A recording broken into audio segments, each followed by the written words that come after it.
All right, here we go, PFT Live.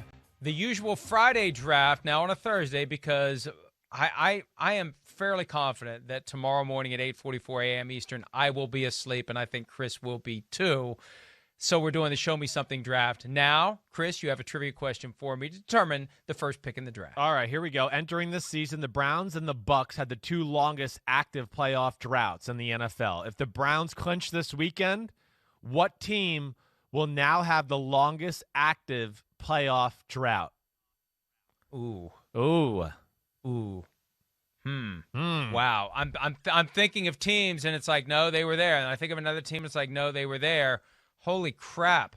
The pressure's on. Sometimes the obvious answers are the right ones. Sometimes the obvious ones are the right ones. The Jaguars. No, the Jaguars were just in 3 years ago. Go ahead, blow the horn. But you were close. It was same. Who is it? The Jets. The Jets. You were right there. That's why I was trying to say it. Jets, Jaguars, right there at the bottom. Yeah. The Jets. Yeah. It's been 10 years for the Jets. Crazy? My God, bring back. I've joked in the past that they should just fire everybody and bring back Rex Ryan. Maybe they should.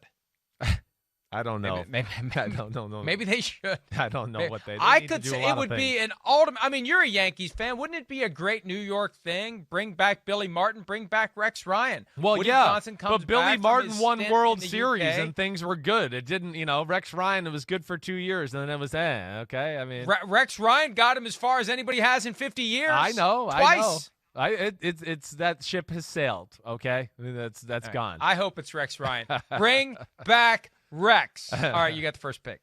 Okay, well, I think I am going to go to Tua. That's where I'm going. Tua, you got to show me something this week. It's my first time taking part in the Show Me Something draft, but I look at Tua, and of course that's the Miami Dolphins in general. It's a big game. You got to get in the playoffs. Listen, I don't know what the hell the Bills are going to do, but either way, you need to be playing a high-level football. Tua, who got benched last week for Fitzpatrick, again, yes. And this big moment, and okay, if the run game and bootlegs aren't there, can Tua do it on offense with his left arm and in the pocket, making plays that way? That's still a question about Tua as we go forward here. So for me, this is another good opportunity for him to show me something and show everybody that, he is a legit face of the franchise quarterback as we go into maybe the playoffs or the 2021 offseason. He responded really well in the game after he was benched against the Broncos Yep. for Ryan Fitzpatrick. So this is his chance. Even though he says all the right things and does all the right things, this gets back to our Aaron Rodgers conversation. At some level, it had to bug him to be removed from the game and to be deprived of the opportunity to work the kind of magic that Fitzpatrick did. So you have an opportunity to channel that frustration the following game with the season on the line, the postseason berth hanging in the balance. I agree with you. Tua Tagovailoa is one of the top choices this week. For me, Kyler Murray, similar argument. Not that he was benched, but here they are with their playoff hopes that seemed like a no-brainer for most of the season. They looked like one of the best teams in the division, if not potentially in the conference at times. They never were in that conversation. It was always Saints or Bucks or Packers or Seahawks, maybe Rams for a little while. But they always were kind of on that fringe, and now lately they've fallen apart. And this is Kyler Murray with an injured leg, a shoulder that still may be a little bit of a problem, getting it done against a Rams team that beat him earlier this year.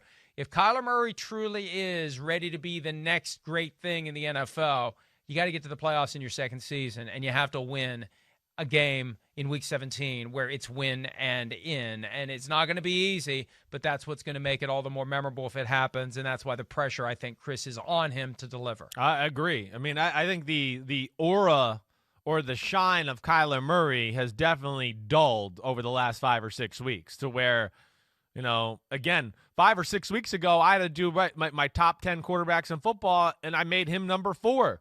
I mean, if you made me readjust that right now, he would not be there. I know that. Definitely not. It's been a lot of average and even below average play. And come on, let's be serious. I mean, that interception he threw in the game the other day, he got, kind of got a free pass in the media. That was a horrible interception in a big moment of the game. No pressure on him, just threw the ball up off his back foot and threw it 7 yards short. So there's been a little too much of that that's a little concerning with him to where you just go, man, what's gone on there in Arizona? I got to go to the Browns. Baker specifically, okay, if we're just going to make it about one guy, it's, of course, the whole Browns organization. But I'll put it on the quarterback, Baker Mayfield, everything like that. You got the Pittsburgh Steelers, who are not going to be at full strength. They're coming into town. It's the Cleveland Browns. You got a chance to go to the playoffs, do something here, against a team who's not going to be playing all their starters. Put them away. You want to be a playoff team. These are the type of games you got to come out and make sure your team is hitting on all cylinders. Your energy's good. You're focused, ready to go. And you got a chance to, solidify the fact that you're the number one pick in the draft. And look, you picked me number one, and here we are a few years later, and we're going to the playoffs, and we were crap before this. This is a big show-me-something weekend for Baker Mayfield and the Cleveland Browns.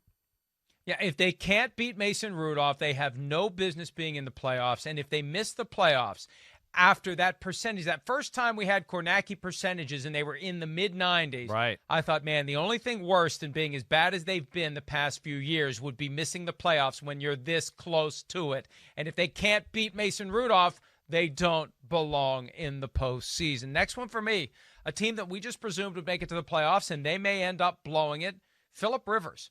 Should be able to beat the Jaguars, but we thought that way back in week one. And this very well could be the final game of his career. He said earlier this week that the thought has crossed his mind. They could win this game and still not get in. If all the other teams at 10-5 win, they're not getting in. The Colts are on the outside looking in, and it could be that Phillip Rivers walks away into retirement with a victory. There's already some buzz. I saw a report from frontofficesports.com that the networks are lining up for the possibility to hire Phillip Rivers as kind of a Tony Romo figure covering games next year if he does indeed retire. So this could be it.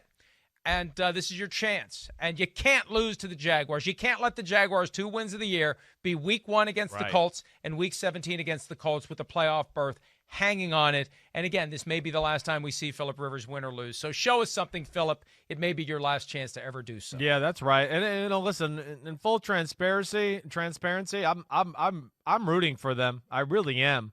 I mean, it's a hard year to go, like, who would you want to not make the playoffs? I mean, all these teams there in the AFC, there's, like, redeeming qualities of all of them to make you want to, like, root for them, Just, Cleveland, Baltimore, Miami, Indianapolis, it's all a good story, and they're all easy to root for that way.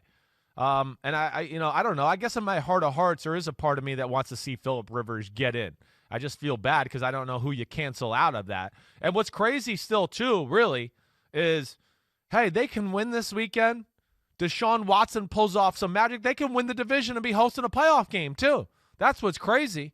It really is. And, the Tennessee Titans with that defense, Desean Watson, the way he's playing, that's a little scary down there. That's very scary. Watson, you brought it up earlier, he almost single-handedly beat them the first time around. He kept them in the game and made so many plays in that one. So, that's a good pick by you, and I'm rooting for Phillip Rivers. All right, I'm going to go to the Windy City here.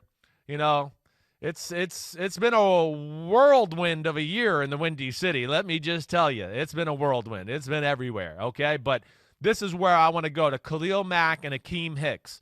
That's where it's the Bears defense that's going to have to be big time for them to win this football game. I actually have enough confidence in their offense right now to go, they're going to hold their own. They'll be okay.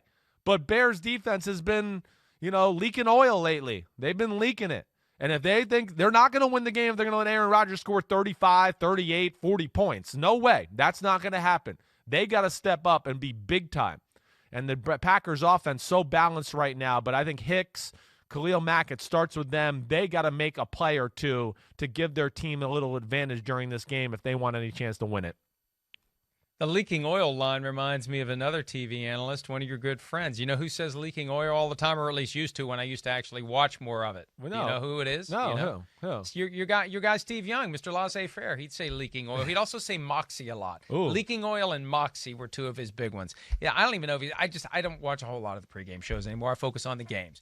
I get enough hearing about football doing this show and PFTPM and Football Night in America, so I don't need to take in any more. All right, my final pick. I'm going to go Jaylen Hertz for all the reasons we previously discussed. This is an opportunity. This is a bowl game. This is the Eagles in prime time. The last game of the season, it's a win and in game for Washington. It means nothing for the Eagles. This is the chance for Jaylen Hertz to cement that he's the guy for 2021. And there's reason to feel good about Jaylen Hertz for 2021, not just like, oh, well, I guess we'll take him over Carson Wentz because Carson Wentz is so bad right now. This is an opportunity to inject some excitement into that Eagles team going into the offseason if Hertz has a big game. So I think he can do it. And it would be something to see the team that has nothing to play for, Chris, knock off the Washington football team in their winning in opportunity to win the division. It really would be. I mean, it's an intriguing matchup nonetheless. You know, Washington, that defense, they've had a few issues with running quarterbacks this year, everything there. Washington's offense, not real special to where you go, man, the Eagles defense could be okay versus that group. You know, it's a scary game. It really is. I don't know which way this goes. That's where it's like, you know, the NFC East, as horrible as it is intriguing this weekend because I think any of those three teams could be hosting the Buccaneers, you know, next weekend. And, of course, you know I'm rooting for Big Blue and the Giants to pull it off. So, sorry, Washington. I'd like to see you lose. Sorry. Hi, I'm Mike Tirico, and thanks for watching. Make sure to hit subscribe for the latest news and highlights from NBC Sports.